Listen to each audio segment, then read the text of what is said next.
Bien le bonjour amis traders et bienvenue dans cette sixième vidéo d'initiation au trading. Toujours dans la prise en main du logiciel MT4. Cette fois-ci, nous voulons pouvoir parler des échelles de temps. Une notion très importante. Alors, nous allons donc ouvrir notre plateforme et voici l'interface sur laquelle nous nous étions arrêtés lors de la dernière vidéo. Bien. Alors, les échelles de temps, c'est quoi? Les échelles de temps, c'est une notion très importante en trading parce que voilà, c'est ici qu'on règle les différentes vues de temps dans le logiciel MT4. OK? Et donc, je disais tantôt que les échelles de temps, c'est une notion très importante en trading. D'accord? On y reviendra d'ailleurs quand nous aborderons la mécanique des mouvements sur les marchés. D'accord? On apprendra à apprécier les marchés sur différentes vues. On va donc introduire cette notion dans cette vidéo et on la finira dans la vidéo sur la mécanique des mouvements. Alors là présentement, ce graphique qui est l'euro-dollar est configuré en 4 heures, H4.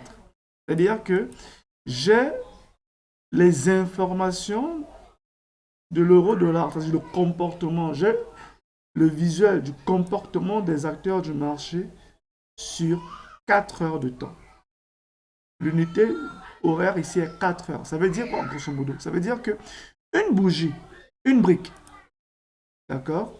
Une brique, on appelle ça bougie ou bien brique. Chaque brique ici représente 4 heures de cotation, 4 heures d'échange. Quand la brique est blanche, dans ce cas, nous avons une hausse. Quand la brique est noire, nous avons une baisse. Et donc, on a une alternance de hausse et de baisse. Donc, chaque brique représente ici 4 heures de temps. Et c'est extrêmement important parce que si je dézoome ce marché, j'ai une idée du marché sur une échelle de 4 heures. Si je monte au daily, c'est-à-dire à D1, vous voyez que ici, le marché a changé. C'est une autre information que j'ai. Donc, les unités de temps me donnent des informations du marché par rapport à une échelle bien précise, une échelle de vue, une échelle de temps bien précise. Ici, par exemple, en H4, regardez. Attendez, je vais mettre là, OK. En H4, vous voyez, la dernière brique ici, elle est baissière. Et vous voyez comment est-ce que le marché se comporte. D'accord? J'ai un range. J'ai un range. J'ai ce range ici. D'accord? Maintenant, si je vais en daily, regardez, en daily, le même range, vous voyez que j'ai le range, mais cette fois-ci, le prix n'arrive pas en bas. J'ai une autre représentation de ce marché. Donc, on va essayer de configurer nos graphiques, de configurer nos échelles de temps, nos échelles de vue, afin de mieux trader. Je reviens donc sur le H4. Je vais faire quelque chose que vous ne comprendrez certainement pas, mais que vous comprendrez plus tard. Je vais prendre cet objet, d'accord, qui est les lignes de tendance. Et je vais commencer à dessiner sur le graphique. Vous allez voir. Alors, je vais commencer ici en bas. OK. Et je vais arriver ici. Je vais simplement suivre l'alternance des bougies haussières et des bougies baissières, tout bêtement. D'accord. J'agrandis un tout petit peu. OK. Vous voyez, je viens de dessiner des impulsions sur le H4. Sur ce graphique en H4, je vais revenir ici en haut. Bien. Alors, si je clique sur M15, qui est plutôt la représentation du marché sur 15 minutes, vous allez voir ce qui se passe. Je reviens un petit peu en arrière. Attendez, je dézoome. OK. Vous voyez? La première impulsion, la deuxième et la troisième. Vous voyez ce qui se passe? J'ai plus d'informations sur du 15 minutes. Attendez, je vais ici mettre un range. Vous voyez? Donc, voici les segments que j'ai tracés. Et vous voyez que là, sur du 15 minutes, j'ai plus d'informations. Donc, qu'est-ce que cela veut dire? Cela veut dire que plus je descends sur les unités de temps beaucoup plus petites, plus je dispose de beaucoup d'informations sur le marché. Donc, plus je descends, plus j'ai d'informations, plus j'ai d'opportunités et réciproquement, plus je m'expose au marché parce qu'il y a plus de bruit. La notion de bruit, on reviendra sur cette notion beaucoup plus tard. Vous voyez? Donc là, si je ferme, j'enlève le rectangle et que j'ajuste un tout petit peu mon segment, vous allez voir, attendez, là, je vais plutôt mettre là comme là, c'est en bas. Vous voyez? Là, j'ajuste mon segment. D'accord? OK. J'ai ajusté mon segment. Vous voyez? Si j'agrandis, OK, j'agrandis, là comme ça, et je reviens prendre le même segment, et que là, je veux changer de couleur, mais qu'est-ce qui va se passer? Regardez, je vais quitter de là à là, et je vais changer de couleur. Segment-ci. Je vais quitter le cadet bleu au deep pink. Okay. Vous voyez, j'ai changé de couleur. Tac, tac, tac, tac. OK? Alors, je peux dessiner ces segments tout au long de ce grand segment. D'accord? Qu'est-ce que cela veut dire? Cela veut dire que en 15 minutes, ce chemin qui a été dessiné en 4 heures, en 15 minutes, c'est une succession de chemins haussiers, baissiers, haussiers, baissiers, haussiers, baissiers, jusqu'à ce que j'arrive à ce point. Donc, attendez, là je vais écrire. Donc, de ce point A à ce point B, d'accord, en 4 heures, j'ai parcouru des chemins différents, d'accord. Permettez, hein, à cause du temps, je vais aller un tout petit peu vite, d'accord, ce n'est pas très précis. Vous voyez?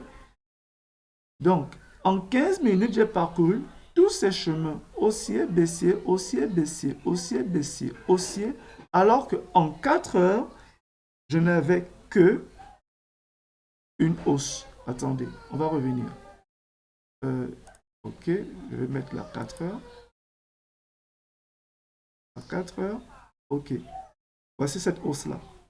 Cette hausse de là à là, en 4 heures. En 4 heures, je n'ai que eu une succession de hausses. Alors qu'en 15 minutes, c'est une succession de hausses et de baisses, de hausses et de baisses. Attendez, je retrouve le schéma. Et encore.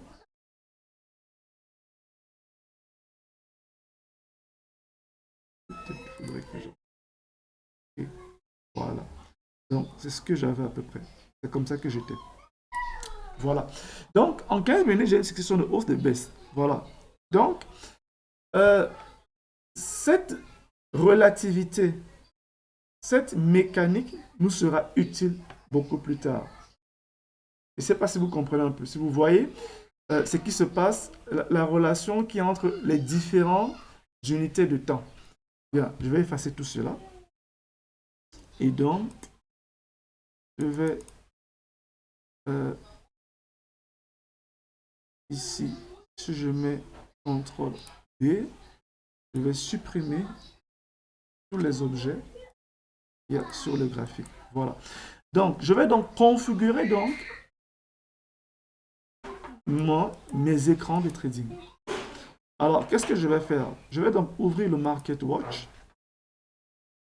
Je vais cliquer encore sur l'euro-dollar, Chart Window. Vous voyez, cette fois-ci, j'ai un M15, j'ai un H1. Je vais configurer plutôt le H4.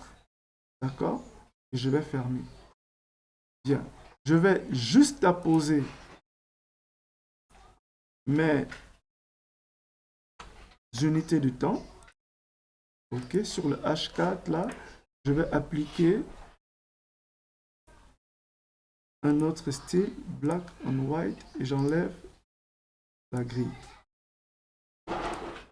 Voilà, et j'agrandis un tout petit peu. Voilà. Donc, voici le même marché. L'euro-dollar en 15 minutes à gauche, l'euro-dollar en 4 heures à droite. Je viens de configurer ma première configuration temporelle, d'accord, sur l'euro-dollar ou sur un actif bien précis. Vous voyez? Vous voyez ici en bas, j'ai cette baisse. Vous voyez ici, toute cette baisse-ci, la voilà ici. La voilà là, simplement. Donc, les amis, voilà comment est-ce que vous pouvez configurer donc vos graphiques. Et d'accord, vous pouvez d'ailleurs décider d'ajouter une troisième vue. Et je vais l'ajouter d'ailleurs. Je reviens sur le Market Watch et je fais un Chart Window. Et je configure plutôt ici en 5 minutes. Je réarrange. D'accord? Je peux disposer comme je veux, hein, mais mes charts. Attendez, je peux décider là. Une seconde.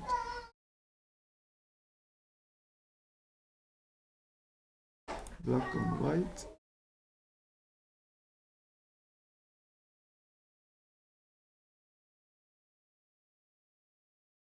Ok, voilà. Voilà le 5 minutes. Ok. Voilà les 5 minutes, les amis. D'accord? Le même marché sur 5 minutes.